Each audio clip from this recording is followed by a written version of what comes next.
नमस्कार दोस्तों, स्वागत है आपका हमारे इस यूट्यूब चैनल पे। आज के वीडियो में हम बात करेंगे भारत के रेल परिवहन के बारे में। तो बने रहिए वीडियो के अंत तक। इस वीडियो को पूरा देखें, इसको लाइक करें, शेयर करें और हमारे यूट्यूब चैनल को सब्सक्राइब करें।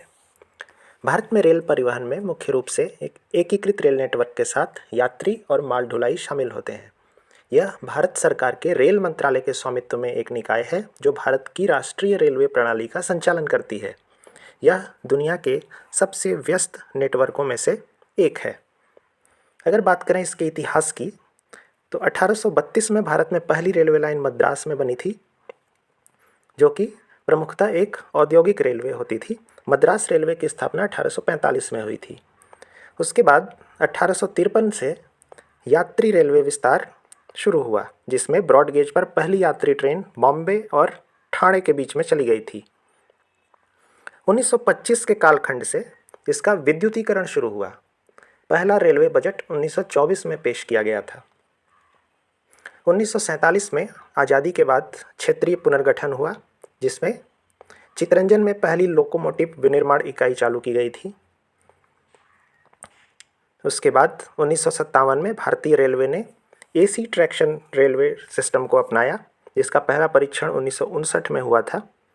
उसके बाद 1984 के बाद तीव्र पारगमन का शुरू हुआ, जिसमें पहली मेट्रो रेल एस्प्लेनेड और भवानीपुर के बीच की लाइन के साथ कलकत्ता में शुरू की गई थी। 1986 में भारतीय रेलवे ने कंप्यूटरीकृत टिकटिंग और आरक्षण शुरू किया था। अगर बात करें भारतीय रेलवे के कुछ प्रमुख तथ्यों के बारे में, तो यह विश्व का चौथा सबसे बड़ा रेल नेटवर्क है, जिसमें 11 अरब सालाना यात्री और 12 लाख कर्मचारी शामिल हैं। यह 1400 से भी ज़्यादा अरब टन सालाना माल का परिवहन करता है। 8000 से भी अधिक स्टेशन हैं। 14,000 से भी ज़्यादा लोकोमोटिव हैं। कुल मार्ग 68,000 किलोमीटर से भी अधिक है, जिसमें 60,000 किलोमीटर से भी अधिक मार्ग विद्युतीकृत है। 84,000 से भी ज़्यादा यात्री कोच हैं और 1,29,000 किलोमीटर कुल ट्रैक है, जिस पर 3,18,000 से भी ज़्यादा माल वैगन शामिल हैं।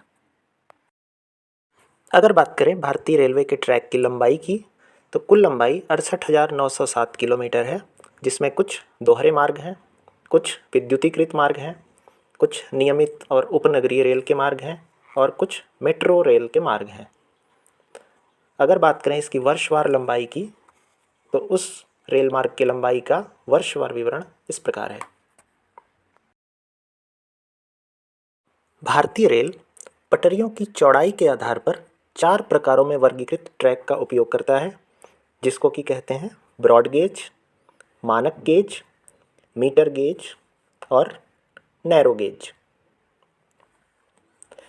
भारतीय रेल ट्रैक पर सबसे लंबी सुरंग का नाम है पीर पंजाल, सबसे लंबा पुल बोगीबील, सबसे ऊंचा स्टेशन है घूम और सबसे निचला स्टेशन है बुर्रा बाजार और होनावर।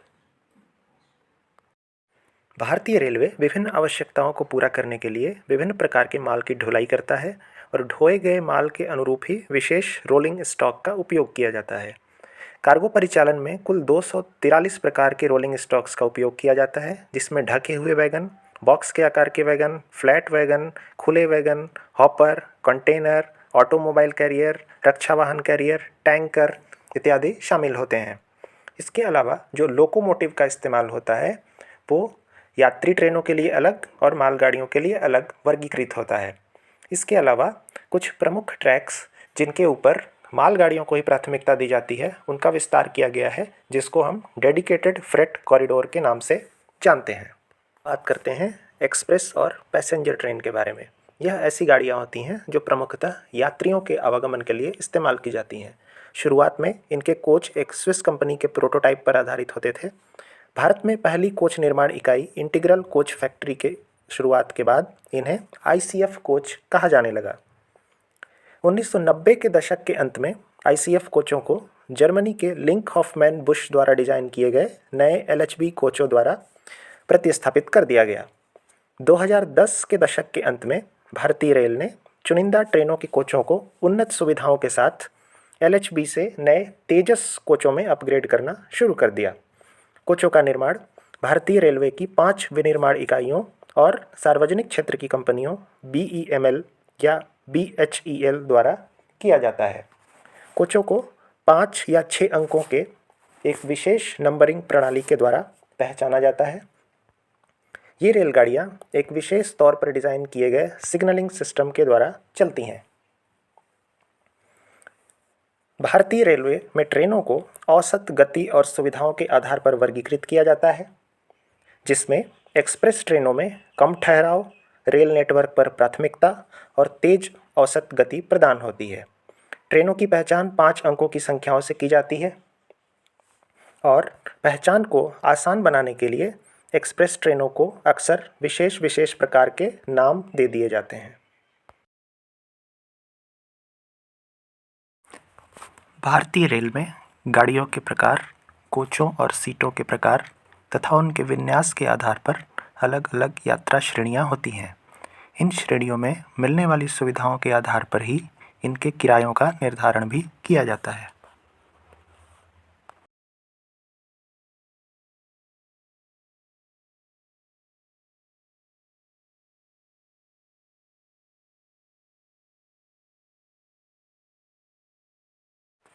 यात्रियों को अपने गंतव्य तक शीघ्र पहुंचाने के उद्देश्य के साथ विकसित की गई उच्च गति की गाड़ियों में WAP श्रेणी के लोकोमोटिव का उपयोग किया जाता है, जो कि लंबी दूरी तक शीर्ष गति से यात्रा करने में सक्षम होते हैं। इसी तरह के अन्य प्रोजेक्ट में सार्वजनिक निजी भागीदारी के द्वारा बुलेट ट्रेन का भी निर्माण किया जा रहा है।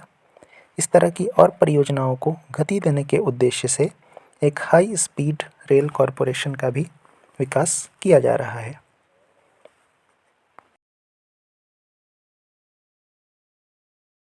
पर्वतीय रेल। भारत की पर्वतीय रेलवे पहाड़ी इलाकों में भारतीय रेलवे द्वारा संचालित 3 प्रमुख रेल लाइन को संदर्भित करती है। दार्जिलिंग हिमालयन रेलवे पश्चिम बंगाल में नैरो गेज में 1881 में खोला गया था। कालका शिमला रेलवे हिमाचल प्रदेश की शिवालिक पहाड़ियों में 1903 में शुरू हुआ था, जबकि नीलगिरी माउंटेन रेलवे तमिलनाडु की नीलगिरी पहाड़ियों में 1908 में खोला गया था। पर्वतीय रेलवे को 1999 में विश्व धरोहर स्थलों के रूप में भी नामित किया गया था। पर्यटक रेलगाड़ियाँ। भारतीय रेलवे देश के विभिन्न क्षेत्रों में लोकप्रिय पर्यटन सर्किटों पर पर्यटक ट्रेनें और कोच सेवाएं संचालित करता है, जैसे Maharaja express, palace on wheels, golden chariot, Deccan odyssey, Mahaparinirvan. इस तरह की पर्यटक ट्रेनें हैं। इसके अलावा भारतीय रेलवे विशेष परिस्थितियों में विरासत और प्रदर्शनी ट्रेनों का भी संचालन करता है। उपनगरीय रेलगाड़ियाँ। 1960 के दशक में छोटी दूरी और उपनगरीय रेल पारगमन के लिए इलेक्ट्रिक मल्टीपल यूनिट विकसित की गई। कम दूरी के मार्गों पर main line electrical multiple unit और डीजल इलेक्ट्रिकल मल्टीपल यूनिट ट्रेनें भी चलाई जाती हैं। ये ट्रेन सेट 6, 9, 12 या 15 डिब्बों के रूप में चलते हैं और 3 कारों के सेट में 1 मोटर डिब्बा और 2 यात्री डिब्बे होते हैं। ये ट्रेन सेट तेज त्वरण या मंदी की क्षमता के साथ स्वचालित होते हैं। मेट्रो रेलगाड़ियाँ। भारत में मेट्रो ट्रेनें विभिन्न राज्य स्वामित्व वाली और निजी कंपनियों द्वारा निर्मित electrical multiple unit train set का उपयोग करती हैं। ये ट्रेनें लगभग 120 किलोमीटर प्रति घंटे की अधिकतम गति के साथ ओवरहेड कैटेनरी सिस्टम के माध्यम से 25 kV AC सिस्टम पर चलती हैं। भारत में शहरी रेल पारगमन में रैपिड ट्रांजिट, उपनगरीय, लाइट रेल, ट्राम, क्षेत्रीय रेल और मोनो रेल जैसी प्रणालियों का उपयोग किया जाता है। मेट्रो रेलगाड़ियाँ भारत के अलग अलग शहरों में प्रयोग की जाती हैं। यात्री और माल ढुलाई सेवाओं के अलावा भारतीय रेलवे विभिन्न कार्यों के साथ अन्य विशेष कोचों का भी संचालन करता है। इसमें दुर्घटना राहत चिकित्सा वैन, सैन्य कारें, निरीक्षण गाड़ियाँ, parcel van, pantry car, generator car और ब्रेक वैन जैसे विभिन्न कोच ट्रेन सेट से जुड़े हुए होते हैं। टिकटिंग और किराया। 1986 में भारतीय रेलवे में कंप्यूटरीकृत टिकटिंग और आरक्षण की शुरुआत की गई। 1988 में सेल्फ प्रिंटिंग टिकट मशीनें पेश की गईं 1996 में केंद्रीकृत कंप्यूटर आरक्षण प्रणाली तैनात की गई। 2000 में भारतीय रेलवे की वेबसाइट ऑनलाइन हो गई और 2002 में IRCTC के माध्यम से ऑनलाइन टिकटिंग शुरू की गई। भारतीय रेलवे अब यात्रियों को वेबसाइट, स्मार्टफोन, SMS, स्टेशनों पर आरक्षण काउंटरों या निजी बुकिंग काउंटरों के माध्यम से टिकट बुकिंग के लिए कई चैनल प्रदान करता है। भारत में रेल किराया दुनिया में सबसे कम है। विनिर्माण और रखरखाव। भारतीय रेलवे विभिन्न विनिर्माण इकाइयाँ संचालित करता है। चितरंजन लोकोमोटिव वर्क्स 1950 में कमीशन किया गया, जो भारत में पहली लोकोमोटिव विनिर्माण इकाई थी। पहली रेल कोच निर्माण इकाई इंटीग्रल कोच फैक्ट्री 1956 में मद्रास में स्थापित की गई थी। 1961 में शुरू हुई बनारस लोकोमोटिव वर्क्स भारतीय रेलवे द्वारा संचालित दूसरी लोकोमोटिव निर्माण इकाई है।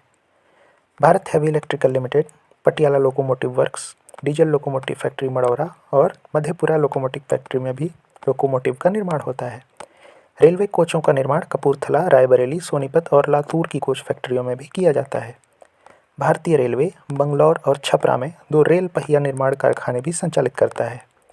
लोकोमोटिव का संचालन और रखरखाव 44 शेडों में किया जाता है और भारतीय railway multiple unit train set के रखरखाव के लिए 37 शेड का भी रखरखाव करता है। 212 कैरिज और वैगन मरम्मत इकाइयाँ और 45 ओवरहॉल कार्यशालाएँ भी होती हैं।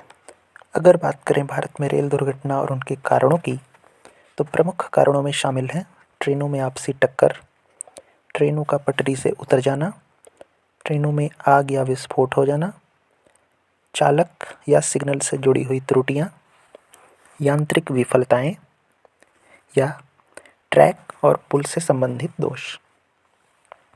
इसके अलावा प्राकृतिक आपदाएं भी दुर्घटनाओं का एक कारण है।